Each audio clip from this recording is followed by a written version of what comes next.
Hello বন্ধুরা, নতুন একটা ভিডিওতে তোমাদেরকে স্বাগতম। জগৎহাটের ধারাবাহিকের আজকের পর্বে দেখা যায় যে দুর্গার বাড়িতে বৈদ্যকে দিয়ে অনেকগুলো লুচি বানিয়ে নিচ্ছে। এটা করতে গিয়ে নাজেহাল অবস্থা তার। আর উৎসব মুখার্জিকে দিয়ে নাটকের একটা পাঠ করাবে, এটা মুখস্থ করতে গিয়ে উৎসব পাগল প্রায়।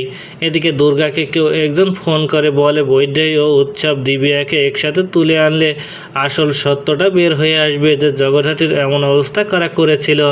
দুর্গা তখন বলে আমার মায়ের যারা এমন অবস্থা করেছে আমি কাউকে ছাড়বো না।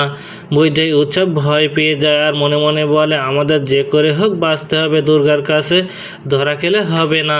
দুর্গা সোজা চলে আসে বাবার অফিসে আর বলে আমরা যদি উৎসব মুখার্জি, বৈদ্যই ও দিব্যাকে একসাথে অ্যারেস্ট করি তাহলে আমার মায়ের এমন অবস্থার জন্য কারা দায়ী সেটা জানতে পারবো।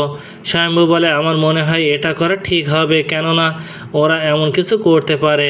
এই বলে সবাই বাড়িতে চলে আসে আর উৎসব বৈদ্যকে অ্যারেস্ট করলে চমকে ওঠে মুখার্জি বাড়ির সবাই। আর বৈদ্যই বলে আমাদেরকে কেন অ্যারেস্ট করছো, আমরা কি করেছি? স্বয়ম্ভু তখন বলে থানায় গেলে সবটা বুঝতে পারবে কি করেছো।